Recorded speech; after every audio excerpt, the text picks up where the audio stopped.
Hello and welcome to Let's Chat, where we chat about, well, anything. I'm your host, Ashlyn Archer, and today we have a very exciting discussion and a special guest, my older sister, Lauren Carstens. Today we're going to be discussing all things homesteading, baking, chickens, gardening, and more. Lauren, welcome to the pod. Thank you for being here. Of course, thank you for having me. So, Lauren, tell the listeners a little bit about yourself. Where do you live? What do you do? All that stuff. So I live up in Kettle Falls, Washington, which is in the northeast corner of Washington State. It's a small town of about 1,600 people, a very rural area. I used to teach middle school and high school language arts, but now I'm a stay-at-home mom who runs a daycare out of our house. I have a wonderful husband, Justin, and two daughters, Ellery, who's 3.5, and Evelyn, who's 10 months old. So at this point in your life, you have chickens, you bake a lot for your family, you're planning to start a farm stand.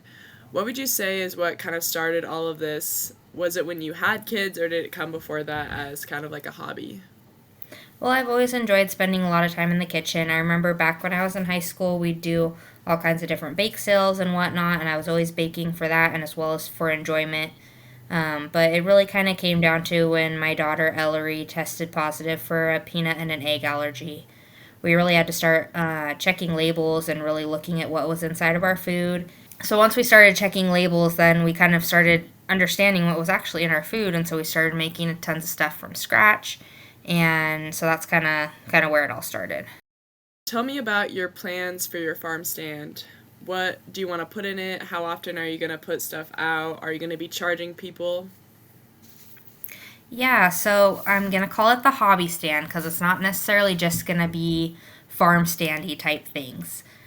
So I'm gonna start with flowers, and so we're going to be planting a bunch of dahlias and zinnias, and I've got cosmos and snapdragons and a wildflower mix that I'm gonna be planting in our yard.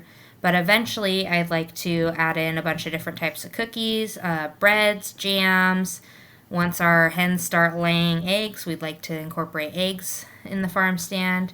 Any abundance of produce. In our garden this year, we've got strawberries, Walla Walla and green onions, carrots, lettuce, jalapenos, bell peppers, butternut squash, zucchini, and then in the fall, we're going to plant some garlic.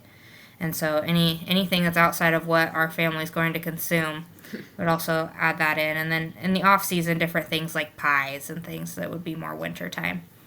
But as far as like payment systems go, I'm gonna try just having an honor system where I'll have a cash box out and I'm gonna put like one of those little QR codes to where people can Venmo, and it's just gonna be an honor system. That way I don't have to sit out there the whole time. I can just put my stuff out for the day and then I can go spend time with my kids rather than sitting at the stand. But I'm Yeah. hopeful that it'll be about 2 days a week, but we'll kind of see how it goes. Depends on how the flowers are blooming and whatnot, because you want to get those when they're blooming.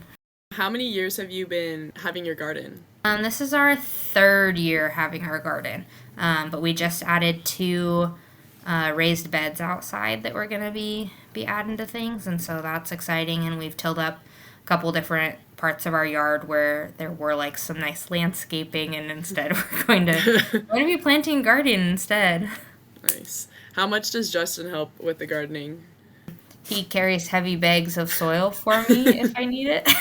Nice. For the most part, he's not a fan of that part of things. Yeah. Put him to work carrying the stuff. Mm-hmm. In what ways has this sort of lifestyle had a positive effect on your kids? Like living in a rural area, now having the chickens, making all of your food at home from scratch. Well, I mean, it hasn't even just been my kids. Like, I've got 2 to 3 daycare kids that join us on any given day, and they're also involved in everything that we've got going on around here. We've slowed down a lot. Getting the kids involved in things makes everything last at least twice as long as it would take the normal person to do anything, honestly. And so living in a rural area is huge. If we didn't live where we do, it would be so much harder to be doing what we're doing. Like homesteading on any sort of level, like can honestly be done anywhere, like even in the city to a certain extent. It's just you've got to be able to work with what you've got. And so we don't have a lot of land, but we're doing what we can with what we have. We're maxed out on chickens for now, but would like to have more someday. But we'll see how that goes. But we get the kids involved in everything. It teaches them responsibility. They've got pride in creating things with their hands. Anytime we make any sort of cookies, or like each of my daycare kids, like the oldest is 3.5, and they've all made their own loaf of sourdough bread, and like they are involved in things in the kitchen. My daughter Ellery today made lunch for everybody. She made the grilled cheese like completely by herself, and like not very many 3.5-year-olds can say that they've done that kind of a thing. But pulling food from the garden for dinner is very satisfying, and the kids get so excited going out to do that. They have such a love and compassion for the animals. It teaches them where food comes from and how much work that goes into farming and that the farmers do to provide for us.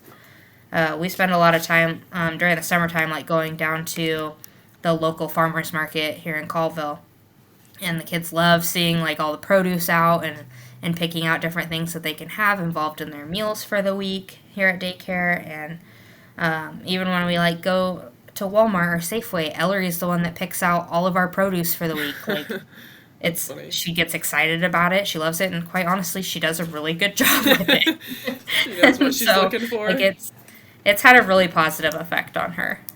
So, was this sort of lifestyle something you always pictured for yourself? I know, based off of the last question, like how it's affected the kiddos, I know growing up you had pigs, and that sort of, I feel like, taught you responsibility. So, is that kind of something that shaped your childhood, and so that's something you wanted to bring to your kids, or?